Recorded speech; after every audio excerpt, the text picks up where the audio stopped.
boa tarde a todos. Tá, Boa tarde a todos.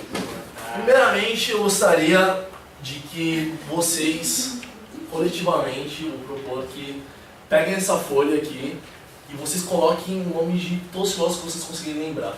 Vocês têm 3 minutos para realizar essa ação. Todos que vocês lembrarem, aqui, coletivamente, se reúnam aí. Pode olhar, Pega aí. O que vier na cabeça de vocês, todos os filósofos que vocês lembrarem o nome, coloquem nessa folha. Você tem 3 minutos para fazer isso. Sócrates. Olha o cronológico. Vai na aleatória, vai Eu conheço o Schopenhauer, o Sêneca, o Sêneca. Gente, não, sugestão, libera esse braço aí e todo mundo escreve junto. Escreve aí, Schopenhauer. Vai na aleatoriedade. Tô só torcendo. Vocês vão demorar muito. Ai, o meu Epicuro que eu falei. Eu quero o Sêneca. Demócrito, Demócrito apareceu aí, gente. Olha lá. Plotino. Por quê, pô? Plotino. O Aristóteles que a gente está vendo. Aquino.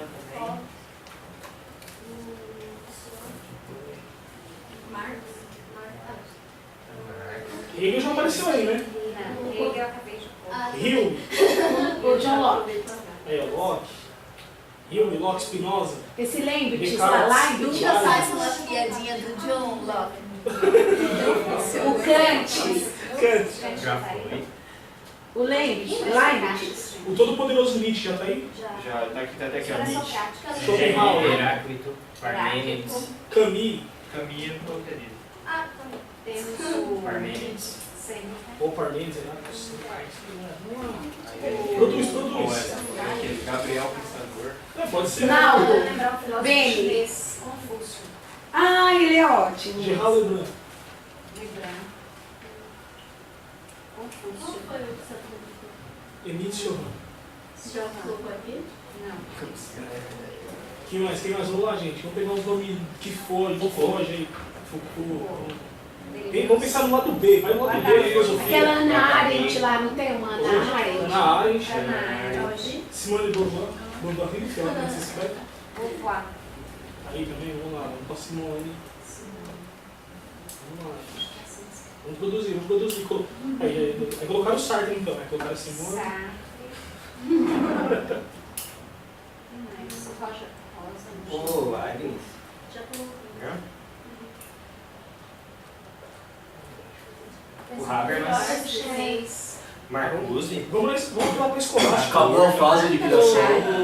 Agora a gente vai lá pra escolar. Agora você vai receber cada um de vocês um papelzinho e nele vocês vão escolher um desses filósofos e escolher um motivo para ter escolhido esse filósofo. Porque é importante para vocês esse filósofo.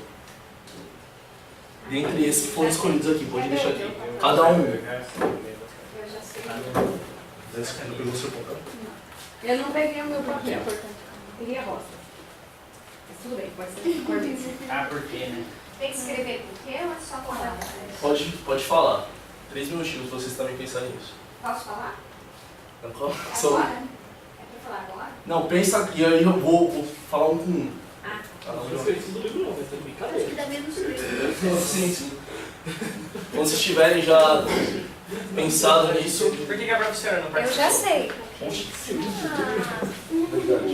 já sei porque eu escolhi o meu autor.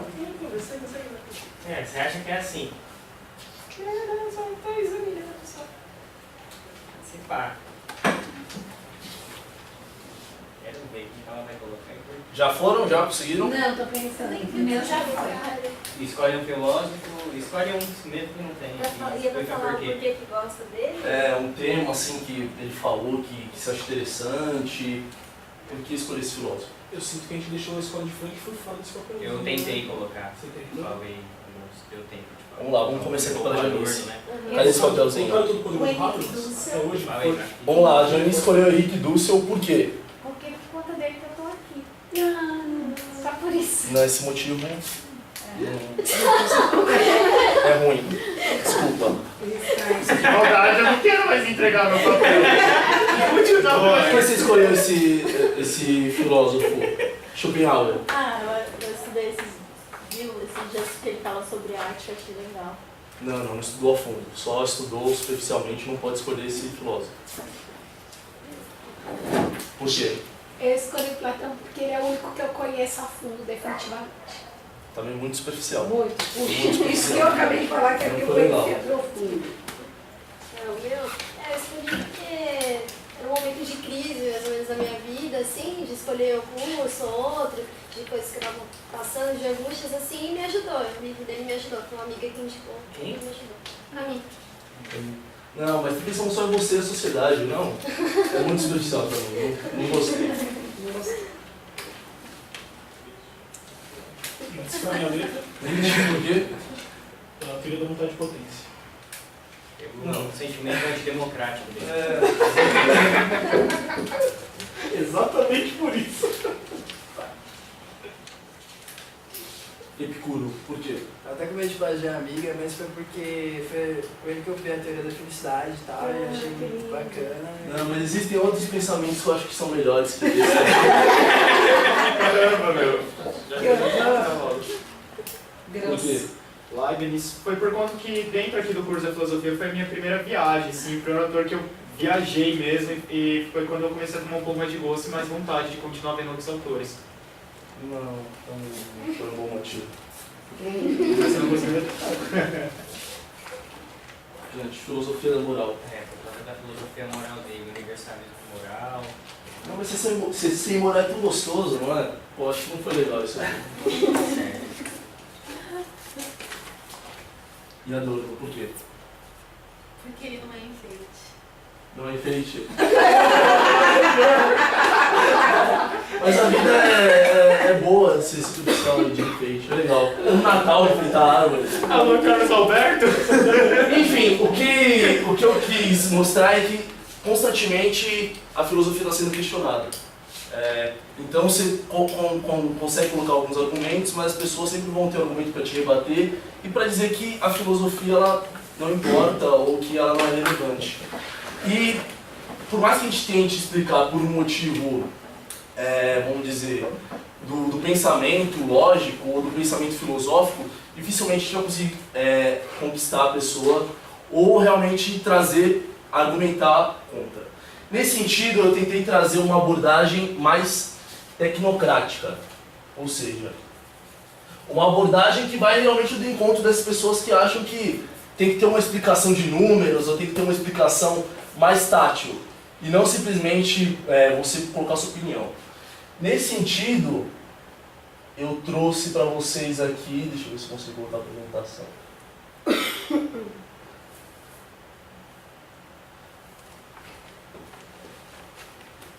Eu trouxe para vocês, não sei se você já conhece o projeto Pantheon. É um projeto desenvolvido pelo MIT e ele visa avaliar toda, entre aspas eu coloquei, toda a produção cultural feita pelo ser humano desde 4.000 anos antes de Cristo até o ano de 2010, que foi o ano que ele foi lançado. E ele utiliza como dados Wikipédia, principalmente por ser uma enciclopédia colaborativa em que tem dados. E ele utiliza justamente as referências desses filósofos, ou de toda pessoa. Então qualquer pessoa que tem uma referência no Wikipédia, ele utiliza para computar esses dados. Só para ter um exemplo aqui, vou colocar na lousa, por exemplo, vou imaginar que a Ana, vamos imaginar que a Ana, ela é um verbete que tem no Wikipédia. Aí vem a Janice e referencia ela. Então ela fica um pouco maior, porque ela tem uma referência. Aí eu venho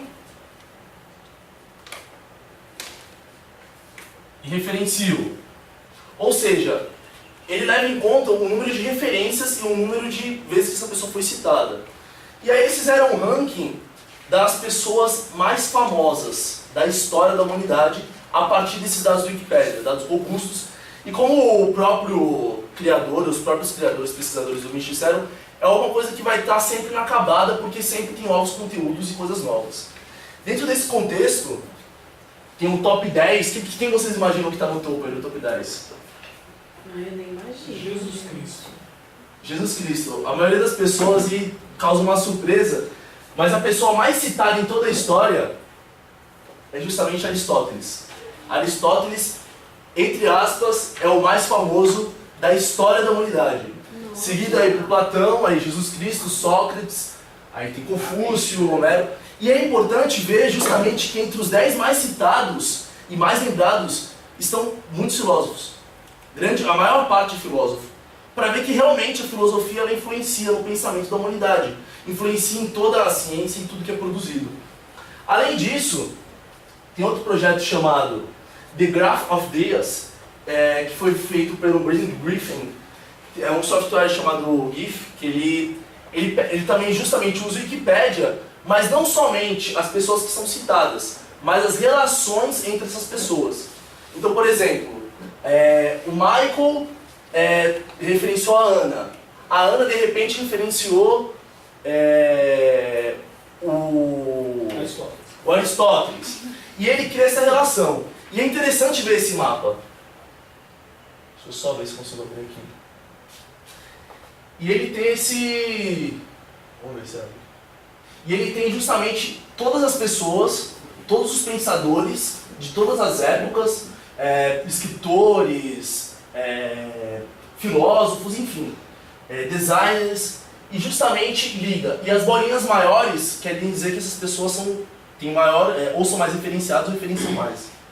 Então, por exemplo, se a gente citar aqui, a gente vê aqui Nietzsche, Marx, Freud, realmente são pessoas mais referenciadas e pessoas que ou tiveram alguém, né, a quem se referenciar, ou foram referenciadas. E por que eu estou mostrando isso para vocês? Deixa eu só dar um próximo.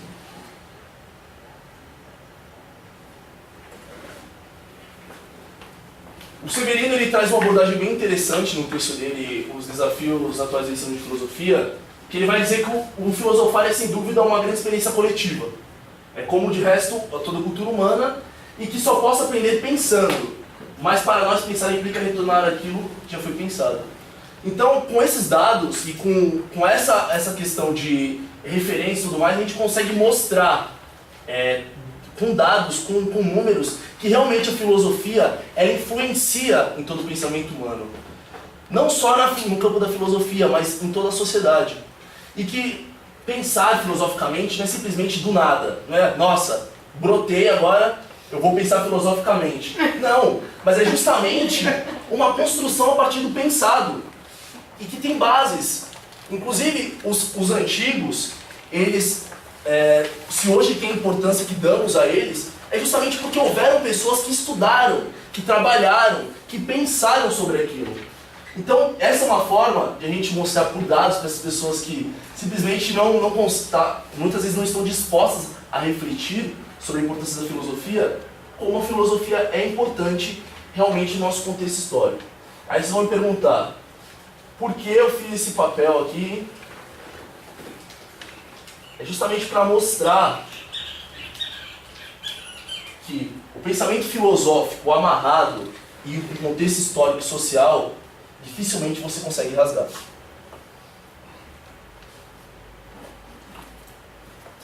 Ai, que metafórico. Peraí. Ai, mas ela consegue, né? Não consigo. Tem uma tesoura aqui. Eu tava pensando nisso, eu tava na mochila. Vai, Wesley, rasga aí. Não, não nem tá?